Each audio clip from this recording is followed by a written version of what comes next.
करनी। जी जब 3 दिन भोजन ना मिला हो, वो चित्त की स्थिति महाराज जी आपके अंदर क्या चलता था? केवल रोना आता था भगवान के लिए, गंगा जल पान करके एकांत में खंडहरों में बैठ के रोना आता था, प्रभु कब मिलोगे कब। देना और महाराज जी उसको अनुभव करना है, दोनों में अंतर है कि जो पेट एकदम भूख हाँ से ललायित बिल्कुल हो रहा है। बिल्कुल, नहीं 7-7 दिन हो गए भोजन नहीं मिले। तो महाराज जी उस समय मन में क्या था कि केवल गंगा जल पीते, गंगा जल में पावर है वो, मतलब अब तो दूषण बढ़ रहा है, लेकिन गंगा जल में ऐसे पौष्टिक आहार है कि हम कभी लूज नहीं हुए, हम कभी निराश नहीं हुए, हमें एक पावर मिलता था। जैसे दूध पीने से पावर मिलता है, ऐसे गंगा जल से पावर मिलता था। और लक्ष्य था भगवान की प्राप्ति, मर चाहे जाऊं मुझे भगवान चाहिए।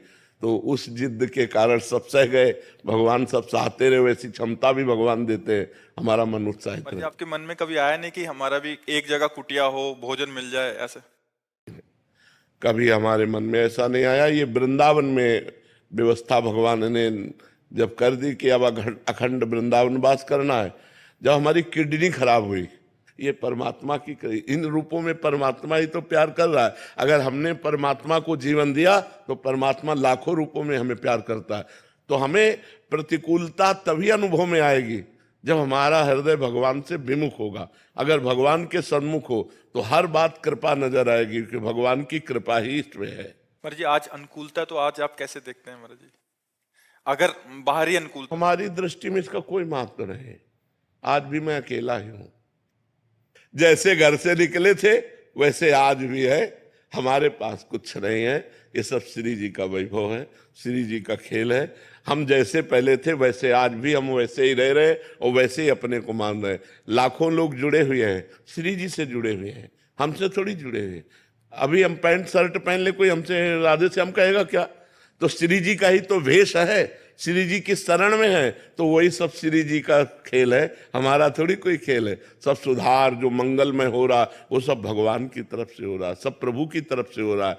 करें करावें आप सब, जने बढ़ाई दे, करते आप है। और तो भगवान का सारा खेल, हर प्रतिकूलता भगवान की कृपा लेकर आती है।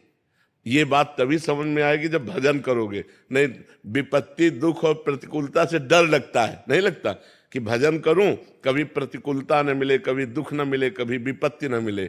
लेकिन सही पूछो तो विपत्ति और दुख और प्रतिकूलता में जो भगवान के प्रति रोना आता है वो और कभी नहीं आता। जो हमारा भजन काशी के घाटों में हुआ कि एकांत में आर्त भाव से भगवान शिव को पुकारना, वो हम ललचाते हैं। घाटों में जब तपती धूप है, पेट में भोजन नहीं, कोई बात करने वाला नहीं, रहने का ठिकाना नहीं, तब भगवान के प्रति जो भाव आता है वो किसी अन्य साधना से नहीं आ सकता है। वो कृपा से जब परिस्थिति मिलती, जैसे देखो द्रौपदी जी को वो कभी भाव नहीं आया, जब वो परिस्थिति आई कि ना कोई पांडव पक्ष उनका सहयोग कर रहा है, ना कोई सभा पक्ष सहयोग कर रहा है, हाथों में दम नहीं रह गया, दांतों में दबाया, दांतों में दम नहीं रह गया। अब जो भाव आया, हे द्वारिकाधीश, वो भाव कभी नहीं आया, पहले कभी नहीं आया था। परिस्थिति ने वो भाव दिया कि भगवान का वस्त्रावतार हो गया और वही भगवान चीर बन करके लिपट गए द्रौपदी के।